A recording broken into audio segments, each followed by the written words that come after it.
हाँ जी, राम राम जी। बहुत बड़ी खुशी की बात है कि हरियाणा के अंदर आंगनवाड़ी भर्ती को मंजूरी मिल गई है। 7,100 वैकेंसी रहने वाली है टोटल। हेल्पर की वैकेंसी भी आएगी, वर्कर की वैकेंसी भी आएगी, सुपरवाइजर की वैकेंसी भी आएगी। जब ये वैकेंसी आएगी दोस्तों, सिलेक्शन प्रोसेस क्या रहेगा वो इस वीडियो के अंदर हम डिस्कस करने वाले हैं। दोस्तों अभी कुछ दिन पहले ही हरियाणा के मुख्यमंत्री साहब ने या फिर जो अपना WCD डिपार्टमेंट है उसके माध्यम से अपडेट आई थी कि 7,100 पदों की जो मंजूरी है वो मिल गई है, क्योंकि विधानसभा के अंदर ये मुद्दा उठा था और उस मुद्दे के उठने के बाद रिप्लाई में ये कहा था कि भाई हम 2025 के लास्ट तक जितनी भी पेंडिंग भर्तियां हैं इन सभी को निकाल देंगे दोस्तों।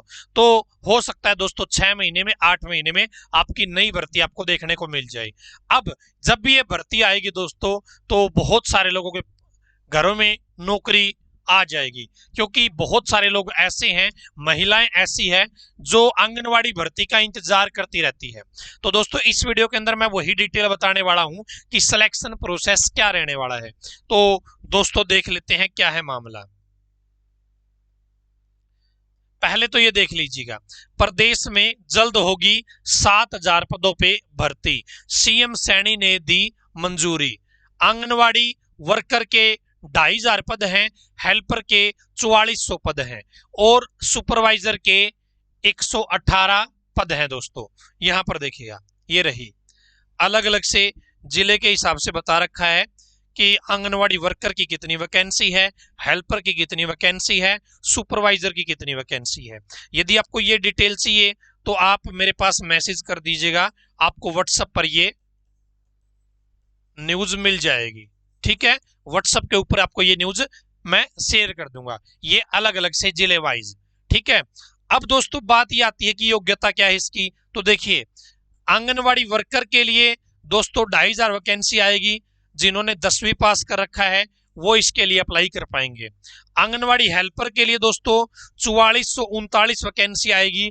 जिन्होंने 8वीं पास कर रखा है वो इसके लिए अप्लाई कर पाएंगे। सुपरवाइजर के लिए दोस्तों 118 पदों को मंजूरी मिली है। जिन्होंने ग्रेजुएशन कर रखी है वो इसके लिए अप्लाई कर पाएंगे। ये जो सुपरवाइजर वाली वैकेंसी है दोस्तों, ये आपके सीईटी के बेस पे आती है। किसके बेस पे आती है? सीईटी का जिसने पेपर पास कर रखा होगा वो इसके लिए अप्लाई कर पाएगा, इस सुपरवाइजर के लिए। यानी कि आंगनवाड़ी सुपरवाइजर की या हम कहीं फीमेल सुपरवाइजर की जो भर्ती है वो सीईटी के बेस पर आपकी होगी, वो डायरेक्ट भर्ती नहीं आएगी। आंगनवाड़ी वर्कर और हेल्पर की वैकेंसी डायरेक्ट आएगी। योग्यता मैंने बता दी है। यदि मैं उम्र की बात करूं दोस्तों, 18 से 44 साल आपकी उम्र रहने वाली है। कितनी? 18 से 44 साल। जो विधवा औरत है दोस्तों, क्या है? जो विधवा औरत है उसको एज में अलग से छूट मिलने वाली है। एज में अलग से छूट मिलने वाली है जो विधवा है। कुछ स्पेशल कैटेगरी है दोस्तों इसी टाइप से, जैसे भाई विधवा की है, कुछ और है, तो उनको भाई कुछ ना कुछ रियायत है वो अलग से मिलेगी। ठीक है, तो एज का क्राइटेरिया आपको समझ में आ गया, योग्यता आपको समझ में आ गई। अब दोस्तों बात आती है सिलेक्शन प्रोसेस की। किसकी आती है? सिलेक्शन प्रोसेस की। तो सिलेक्शन प्रोसेस भी हम देखने की कोशिश यहाँ पे करेंगे। मेरिट बेस पे सिलेक्शन होता है दोस्तों, मेरिट बेस पे। अभी पीछे भर्तियां हुई थी तो उसमें क्या पैटर्न अपनाया गया था उसकी हम बात कर लेते हैं।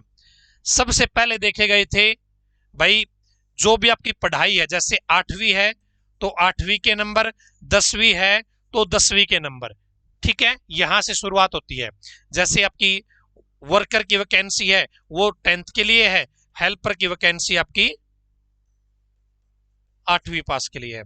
तो हेल्पर के लिए 8वीं के नंबर देखे जाएंगे जी सबसे पहले, वो कितने हैं। ठीक है, उसके बाद में यदि बच्चे ने एक्स्ट्रा क्वालिफिकेशन ले रखी है, भाई 10वीं कर रखी है, 12वीं कर रखी है, ग्रेजुएशन कर रखी है, ठीक है, 10वीं 12वीं ग्रेजुएशन कर रखी है, तो इसके आपको अलग से नंबर दिए जाते थे। साथ में यह देखा जाता था कि भाई एनटीटी है या नहीं है, एनटीटी है या नहीं है बच्चे के पास। यदि किसी बच्चे ने एनटीटी या ईसी का कोर्स कर रखा हो तो उसको एक्स्ट्रा नंबर मिलते हैं। ठीक है, और उसके बाद में दोस्तों कुछ जगह पे कुछ डिस्ट्रिक्ट में इंटरव्यू भी लिया गया था। क्या है, इंटरव्यू भी लिया गया था।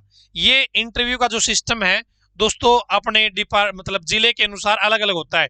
कोई जिला कुछ भी किसी भी तरीके से अपनी सेटिंग कर सकता है, भाई मैं तो इंटरव्यू लूंगा, मतलब वो मर्जी है किसी डिस्ट्रिक्ट की, लेना चाहे तो ले सकता है।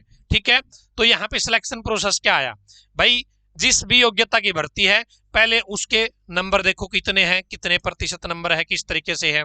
उसके बाद में उसके पास एक्स्ट्रा पढ़ाई है या नहीं है, उस एक्स्ट्रा पढ़ाई के नाम के नंबर दे दो बच्चे को।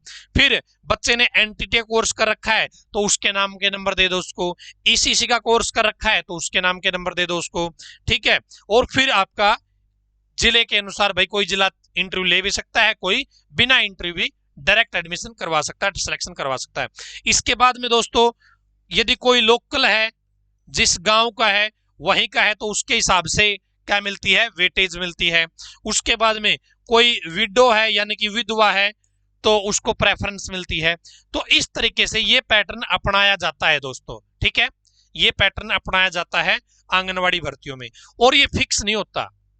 इस बार हो सकता है नया पैटर्न कोई ले आए, पीछे अलग अलग तरीके से भर्तियां हुई है अलग अलग टाइम पे।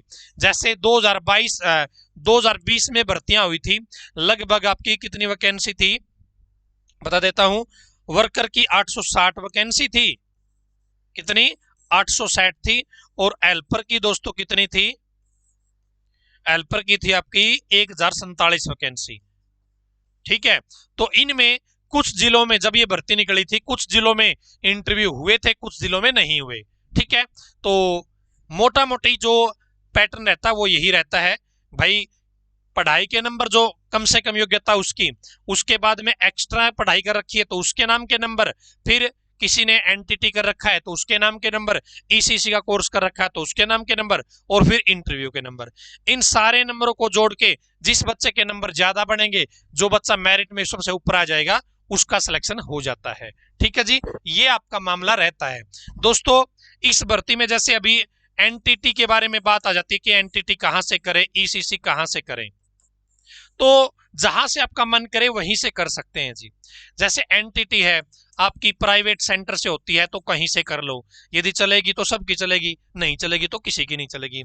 ईसीसी है दोस्तों आपकी एनआईयूएस भी करवाता है, नेशनल ओपन स्कूल भी, और इग्नू भी करवाता है आपको। ठीक है, और आपका सीटीआर लुधियाना भी करवाता है।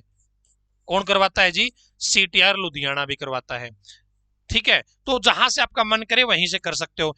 इनके बारे में एडमिशन से जुड़ी कोई और जानकारी चाहिए है तो आप इस नंबर पे व्हाट्सअप कर सकते हैं 7015243491।